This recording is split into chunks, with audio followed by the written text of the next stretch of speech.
مادرای عزیز و خواهرای عزیز، من بر همه شما باور که مراجعتم همین است.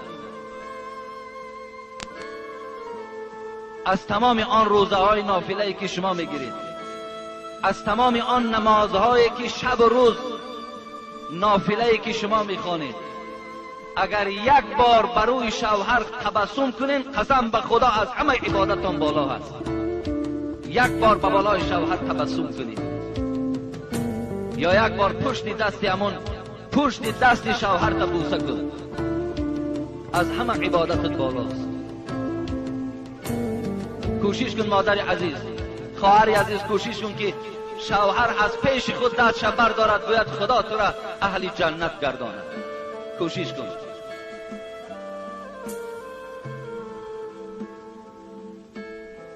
اعظم الناس حقا علی المرأة زوجها. زیرا خواهر عزیز، بزرگترین حق بالای تو نه پدر دارد، نه برادر دارد، نه عمک و تقد دارد، شوهر دارد.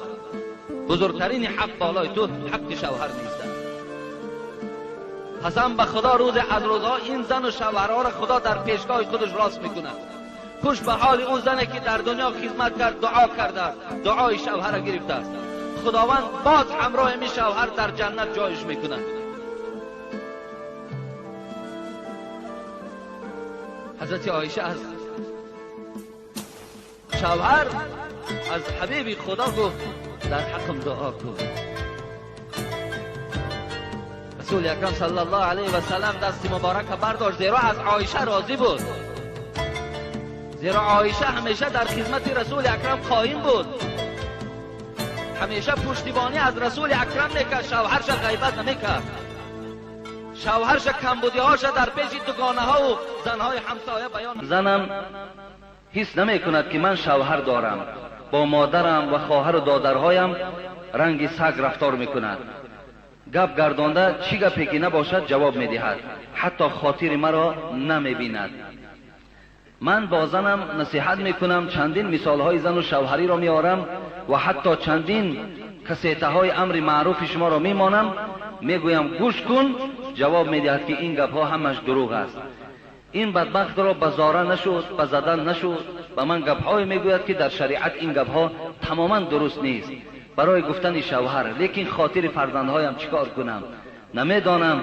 در وقت زدنم حقارت کردم، تمام حقارت ها را بر من گردانیده. میگوید که من هم خودم نغز میدانم که این بدبخت زنم دوزخی میباشد. راستی که من با این زندگیم خودم را شوهر مرد حساب نمی کنم. اما چی علاج؟ بابای حاجی گوید که زندگی ما با این زن درست است یا نه؟ من در حاضره با پدر و مادرم زندگی میکنم و من او چسکه برای خانه گرفتم. می توانم که در مدت کوتاه خانه اندازم، لیکن با این زن بدبخت جدا شدن نمیخواهم. می ترسم که مرا بسیار عذاب میدهد. داملا مرا چی مصلحت میدهید؟ با من میگوید که از بحر شوهرم میگذرم و از بحر پدر و مادر اپا و اکم نی. از من دیده اولادهایش را بالاتر میداند.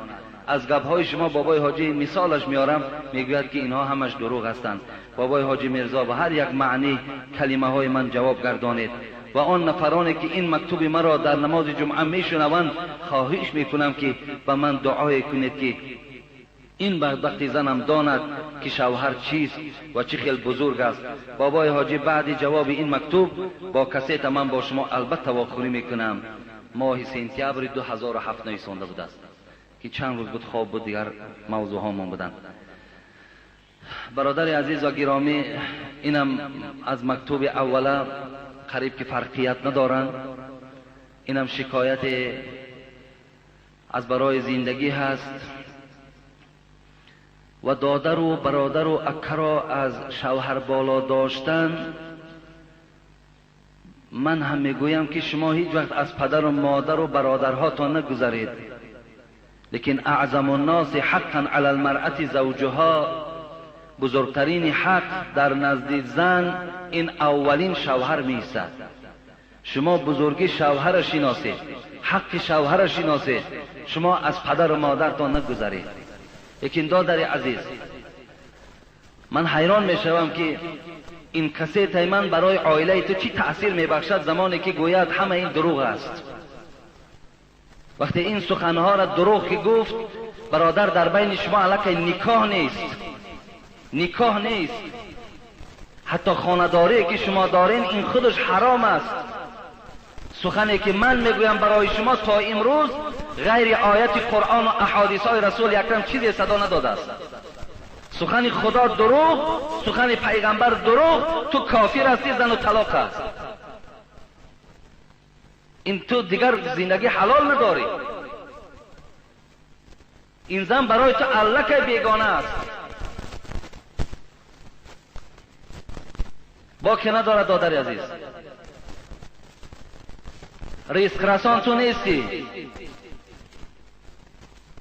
تربیت کننده فرزندها اگرچه تو باشی، پاسبان اساسی الله هست. اینقدر تو اگر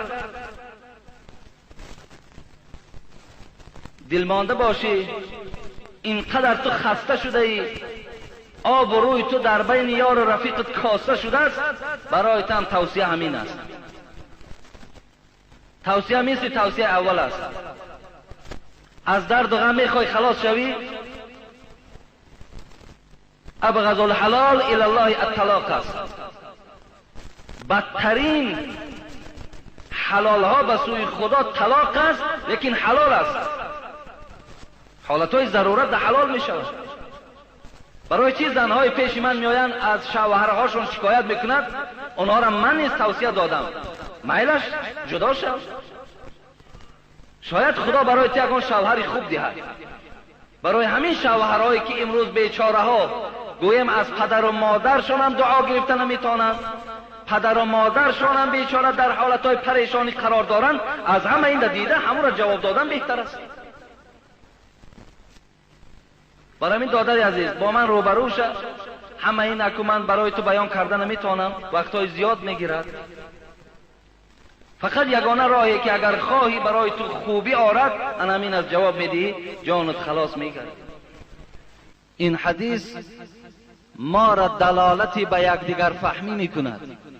این حدیث ما را دلالتی به یک دیلی میکند، ما را دلالتی به همبستگی میکند. از این خاطر با این شرف و بزرگی و این برکات حدیث رسول اکرم از خداوند مسئلت دارم، خواهان هستم که خدایا در بین ما تمام مردم مسلمان تاجیکستان و دیگر مسلمان های روی دنیا یک دیلی را، یک دیگر فهمی را، همبستگی و اتفاقی را خدایا نگه داری. و خدایا ما مردم مسلمان را در زیر این آیت انما المؤمنون اخوة سرجم بگردانی. خدایا از دل ما مسلمان ها کینه و حسد و بخیلی را دور بگردانی. خدایا در دل ما محبت را، شادی را نسبت یک برادری مسلمان من همیشه خدایا زنده نگه داری. خدایا هیچگاه ما را بدخواه یک برادر من نگردانی.